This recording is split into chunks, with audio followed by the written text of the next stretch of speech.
Hello everyone, welcome back to Innovate Code Hub YouTube channel. I am Damit. Today I am going to explain about how to manage JavaFX application with MySQL database. Last couple of video also I had explained some basic details regarding JavaFX application.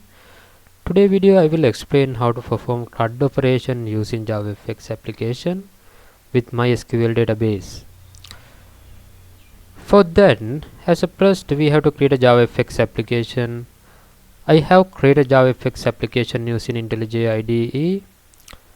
If you are using IntelliJ IDE, easily you will be able to create a JavaFX application using File, New, Project.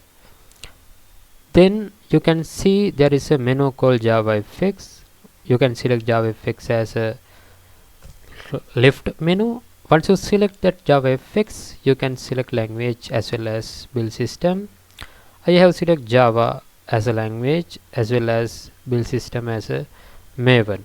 So once you configure these things, you will be able to create a JavaFX application. Already I have created a JavaFX application.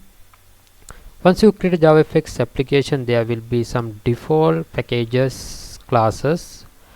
So one will be POM XML file. POM XML file we can use to manage our dependencies in here.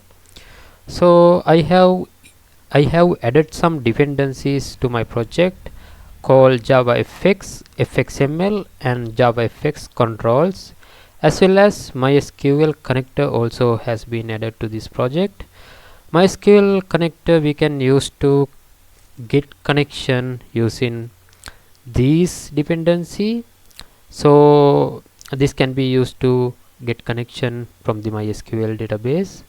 So these are the dependencies which I have added to my project, as well as I will move on to DB connection class. DB connection class has been created inside the DB package. DB package I have created under main package. Once you created JavaFX application, there will be main package. Inside main package you also will be able to create like this folder. Inside the DB connection package I have added a class called DB connection class. DB connection class mainly we have been using to get connection from here. For the get connection we will have to pass our database URL as well as what are the username, password which we have been using in our MySQL. So I have added that thing inside props. Props have been used to keep user property and value, and password property and value. So these are the things which I have added into the DB connection class. Using DB connection class we can return connection based on our want scenarios. We can use this connection when we are retrieving data, when we are saving data, as well as when we will want perform any action in the MySQL database. We have to use this connection. This connection can be managed inside the DB connection class. So I have added SQL file also in here. I have created a item master table inside item database. I will show you that table and DB. I have used HDSQL to manage database. So in here you can see there is a database called item. Inside the item database you can see there is a table called item master. So this table contains some columns called item code, item number, item name, price, as well as ID will be auto increment column. So these are the fields which I have used in item master table. I am going to explain how to perform CRUD operation using JavaFX application. In the table there are no any data. Now I am going to explain how to manage form relevant function and buttons, and how to manage UI element in the form, and how to pass value when we click on particular actions. So I will explain everything in here. So as a first I will go to item form fxml. This file I have generated by Scene Builder. Scene Builder is a software. If you don't have Scene Builder can be downloaded in the internet. So once you download and install Scene Builder, you have to configure Scene Builder path with IntelliJ IDE. So as a first you have to download Scene Builder. Once you download and install Scene Builder, you can open file location, then you can copy path in here. Once you copy Scene Builder path, you can go to IntelliJ IDE file menu and you can go to settings. Under settings you can see main menu in the left side, languages and framework. Once you expand language and framework, you will be able to see JavaFX.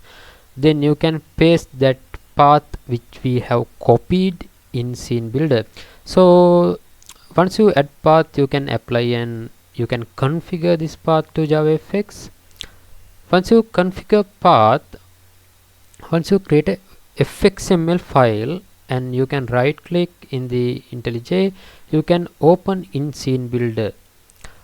Once you open in Scene Builder, you will be able to see what are the fields, what are the buttons which I have added to my project. If you are creating new project, then this one will be blank one. Then you will have to drag and drop some UI element in here.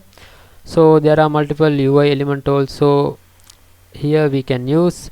As a first I have dragged anchor pane, and inside the anchor pane I have added some field as well as buttons.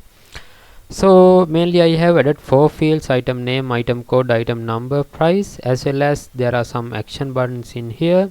I will explain how to perform CRUD operation using this form. Once you click on particular field, we can set fx id in here. If you are creating new project, so if you are creating new form, then once you drag and drop text field, you will have to add id for each fields. So already I have added some IDs to my fields, have been added to this form. So item name field is a ID of this field, as well as item code also contains an ID. So I have added 4 IDs to 4 fields, as well as these are the button I need to perform action. When you click on particular button also we can handle in the on action event. So on action event we can define what is the action we are going to perform. So we can add customly this action in here. So everything once you add to this form, once you click on Ctrl S, every changes will be saved in your fxml file. Actually Scene Builder will help us to manage UI element easily. In other than that, we have to code and define every UI element in here. We no need to actually code that thing. We have to drag and drop UI element as we want. Once you press Ctrl S, every UI element relevant code will be generated in the form fxml file. So as you want, you can create multiple forms in here, and I will explain how to capture value in field and how to pass that value when we are clicking on particular buttons. So for that we have to maintain separate class with form fxml. I have created controller package inside main package. So I have created the controller for item form controller. This is the item form controller class. When we are using fxml form and controller class, we have to link that controller class with fxml. For that there is a property called fx controller. This is the property which we can use to link that controller with our fxml. You can add controller path in here. Once we add controller path in here, we can configure every properties and actions in the controller class. So already I have added some action: handle update, handle delete, handle submit. every events are there. So I have defined that action in here as well. These are the annotation which we need to use in controller class. Then controller will recognize this is the action. This is when you are clicking on particular button, that particular button relevant action will be triggered in here. So id property also we have to define in here. Using this id field we can capture value of each fields. So I have added some methods in here. As a summary, I have added mainly submit event relevant action as well as update event relevant action, delete as well as search. So these are the actions we have used in this application. So as a first I will explain how to manage handle submit event. When we are click on submit button, this method will be fired. So inside this submit button we have to capture what are the values which we have entered in the form. Once we capture that value, we have to define query in here. Once we define a query, we have to prepare that statement using connection. Connection we can get from our db connection class. As I explained earlier, we can get connection inside the constructor. Inside the constructor, when the constructor will be initialized, I got the connection from the db connection class.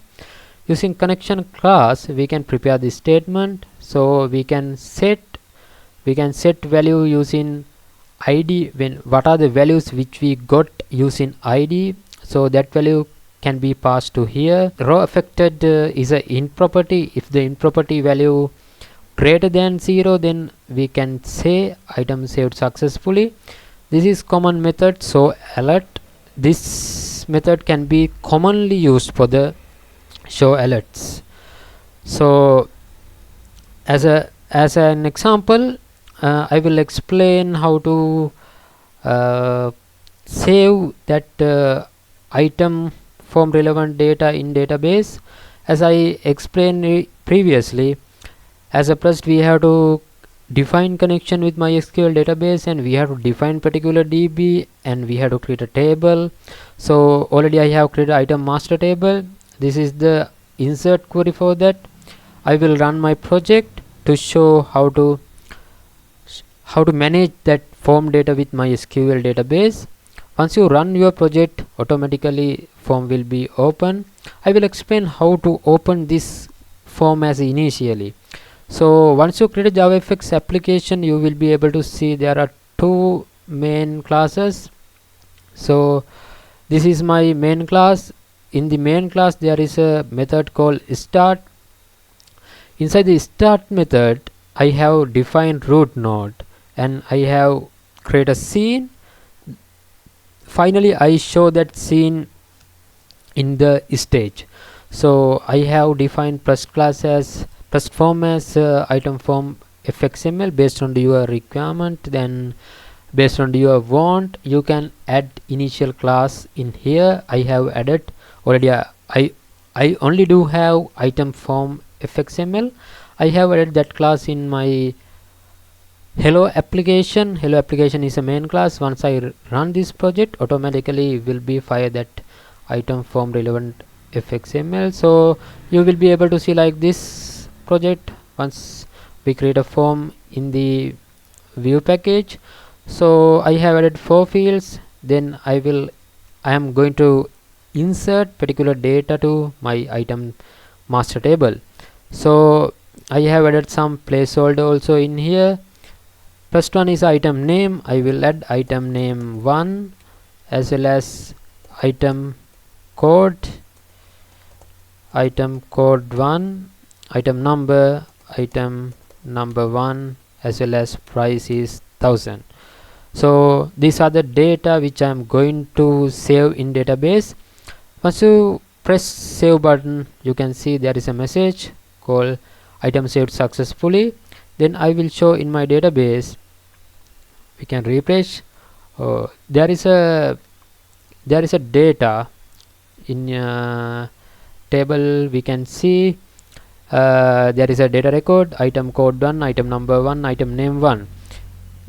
This is the submit event of this item master form, as well as there are some events called handle update also came from the form.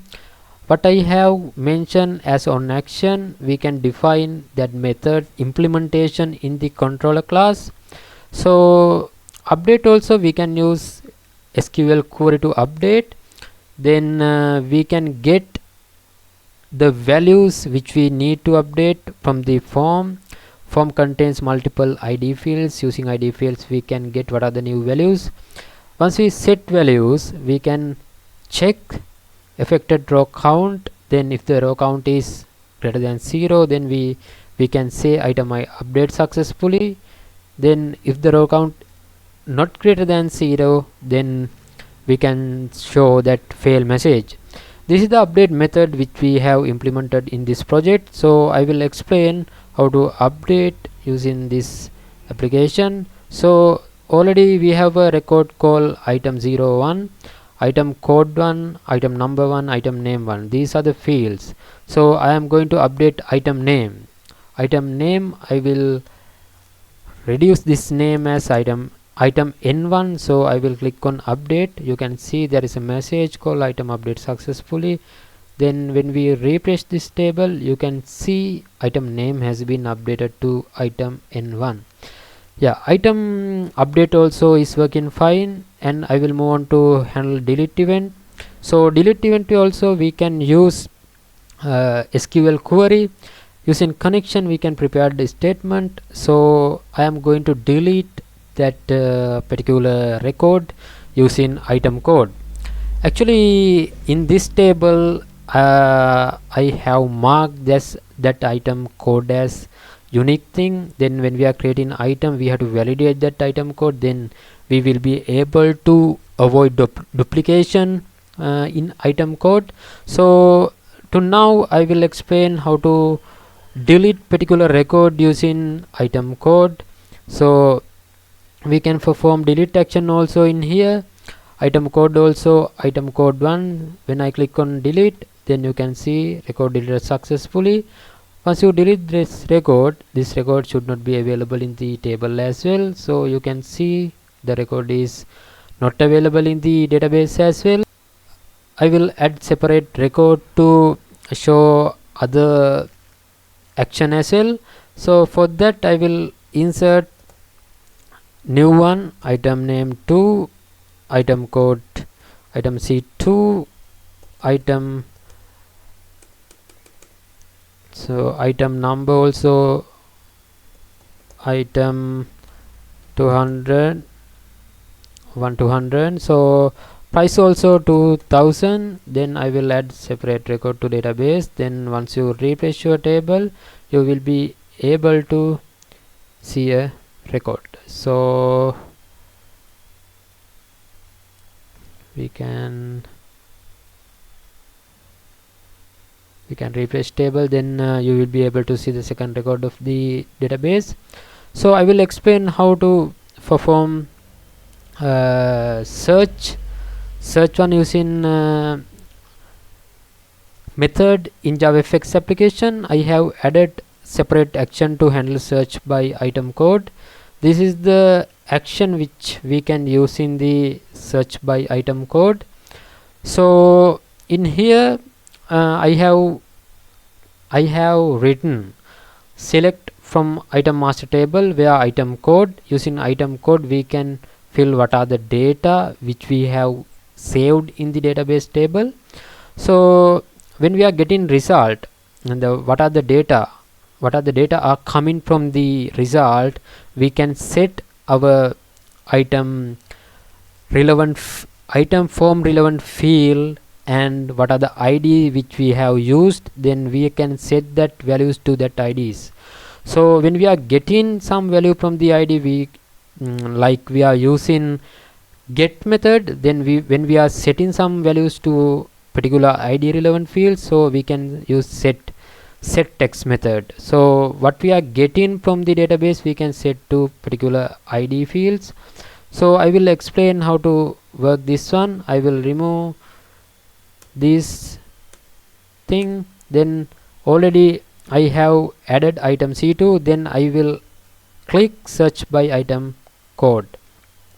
You will be able to see the data will be coming from the database side and patch to the relevant field. These are the main thing which I wanted to teach you today. So you guys also can in yourself how to create a JavaFX application and how to create FXML form and how to open that FXML form using scene builder tool and how to manage UI element using scene builder tool. So and how to create a controller class and how to link that controller class with your FXML form. So how to manage event, how to manage element, everything can be done in yourself. So I will add this project relevant GitHub link as well in the description of the YouTube video, so you also will be go through that code, and if you will have any doubts you can put into the comment section. So let's meet on next video. Thanks for watching. See you then.